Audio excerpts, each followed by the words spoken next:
ગોપાલ ઇટાલિયા તું વિસાવદરમાં જીતી ગયો।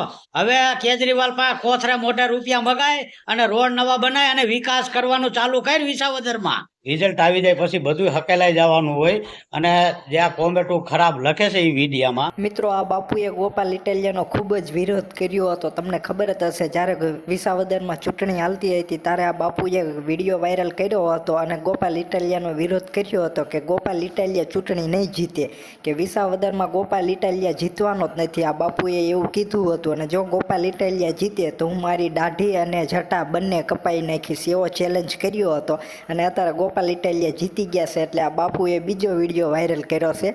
પણ અહીંયા બાપુ દેખાતા નથી, પણ આજ દેખાણા છે। પહેલી વખત ગોપાલ ઇટાલિયા જીત્યા પછી આજ દેખાણા છે અને તેમણે વિડીયોમાં શું કીધું એ હું પણ તમને જણાવું। પણ જે આમને જ્યારે ચૂંટણી હાલતી હતી ને વિસાવદરમાં, ત્યારે ગોપાલ ઇટાલિયા વિશે આ બાપુ શું બોલ્યા હતા ને પહેલાં એ વિડીયો જુઓ અને પછી હું તમને આગળ માહિતી આપું। વિસાવદરની અંદર અને જો ગોપાલ ઇટાલિયન જીતે ને વિસાવદરમાં તો આ દાઢી અને જટા ઉતરાવી નાખું, તો આ દાઢી અને જટા ઉતરાવી નાખું।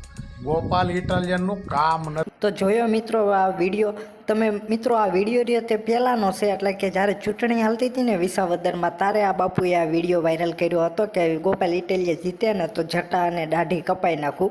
પણ હવે ગોપાલ ઇટાલિયા જીતી ગયા છે તો અત્યારે આ બાપુએ બીજો વિડીયો વાયરલ કર્યો છે, કારણ કે ઘણા લોકો આ બાપુના કોમેન્ટ સેક્શનમાં જઈને એટલે કોમેન્ટ કરતા હતા કે હે બાપુ ક્યાં ગયા, કે તમારે જટા અને દાઢી કીધી કપાવવાની છે, એમ કહી રહ્યા હતા કે ગોપાલ ઇટાલિયા જીતી ગયા છે તો એ જટા અને દાઢી કપાવો। ત્યારે આ બાપુ શું બોલ્યા ને અત્યારે કેવો વિડીયો વાયરલ કર્યો છે એ હું તમને બતાવું કે હે બાપુનો જવાબ આવ્યો છે અને બાપુએ હજી જટા અને દાઢી કંઈ કપાયું નથી। પણ જુઓ મિત્રો, હે બાપુ શું બોલી રહ્યા છે અને વિડીયો બતાવું તે પહેલાં ખાસ જણાવવાનું કે આપણી ચેનલને સબસ્ક્રાઈબ કરવાનું ના ભૂલતા મિત્રો। ગોપાલ ઇટાલિયા તું વિસાવદરમાં જીતી ગયો।